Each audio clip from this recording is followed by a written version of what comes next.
continue talking about Joburgers who are very unhappy with incorrect billing. And yes, we know there's issues in every part of the country, but it's been an ongoing problem, especially in the Johannesburg region for years. But now I understand there is someone who can help. And luckily I have that someone with me, City Ombudsman, joining us this morning. It is Ombud Siduduzo Gumede, Advocate Gumede, joining us this morning. Advocate, good morning to you. So speaking to me with your hat as Ombud is on this morning. Are you the person to help us? And if so, how? Because we're at our wits' end, aren't we? Yes, good morning, Gareth, and good morning to your viewers. Yes, the Office of the Ombudsman is there to assist residents who are struggling with issues relating to billing in the city of Johannesburg, and much broader issues beyond just billing. There are so many issues that we're investigating because we do this in two ways. We receive written complaints on our website, or we have people who come in and report their issues with the city of Johannesburg, or sometimes out of our own observations and volition, as it were. We can identify an issue that we think is or merits investigation. So, for example, you drive around Johannesburg, you have a recycling issue. There's a problem with recycling. It's not. I am not convinced that there is a clear policy on recycling. I suppose it's a new thing in the city. So the Office of the Ombudsman would investigate recycling and come up with a recommendation to council on what needs to be done. Let's talk about the electricity for a moment, Advocate, if we could. Sorry, but I know that recycling is a big issue in our city, in Johannesburg as well. But it's the electricity. I'll tell you why, because we're looking at visuals. I'm not sure if you can see them, of people showing their electricity bills. A standalone house of 425,000 rand. This particular person here has had their power turned off because they can't get their power back on. So how do you help someone in that case? Because I imagine you've got tiers of priority, don't you?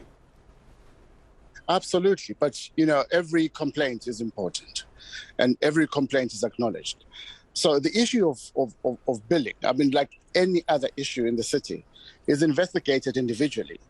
And when we start to see an accumulation, and that's always been the case, specifically with billing, and there could be a number of reasons for that, I think. One of them could be systemic.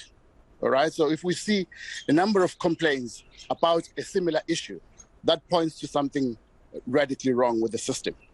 And so we investigate that. And we have done that in the past. We have actually produced a number of reports on billing and made a number of recommendations. What needs to happen now? So those recommendations need to be implemented. What needs to happen is that political leadership needs to sit down and say, how do we overhaul this system? Because obviously there is a problem with it. So we can't keep tinkering with it.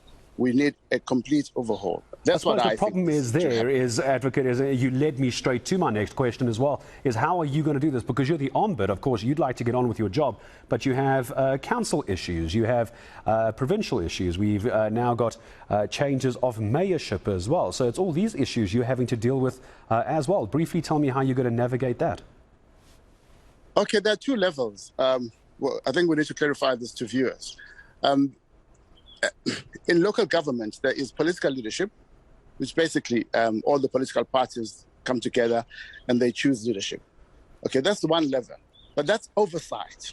Okay, that leadership is responsible for the development of policy and overseeing that the implementation of that policy. And below that, you have the administration, which is where I operate as Ombudsman. So there's nothing wrong with that level, or nothing radically wrong with that level. That level is in place. So you may not have a full-time city manager. You have in other words, you have an acting city manager at the moment, right? But he's supported by chief operating of a full complement of executive leadership. So that is not disturbed. That is there. And that's why the city is continuing to run. So the fact that there is no political leadership does not mean that there's not there is no administrative leadership. That's in good place, to hear. So administrative leadership is there. Yeah. Advocate, forgive me for interrupting. I don't mean to be rude. So the leadership that you need is in place for you to do your job. Very briefly, Advocate, you are the Ombud. Someone watching this know going, Gareth, please get the contact details of the Ombud. Where are we sending people to if they have got issues that they want you to deal with? Just as I say goodbye, where do we send people? Yes, so we have two. You can go to our website, which is www.joburgombudsman.org.za, or you can phone us 010 288 2800. So those are the. But physically, you can go to Braamfontein, the SAPI building, 48 Amersfoort Street. That's where we are based, on the second and third floors. But also in the regions, we have a presence in the regions. So you have the Office of the Ombudsman in all the 7 regions of the city. So people don't have to come to the center, to Braamfontein. They can go to our local regional offices. There will be someone there from the Office of the Ombudsman who will assist them. Well, I appreciate your time, Advocate, this morning in joining us. That website address again is www.joburgombudsman.org.za. I didn't quite get the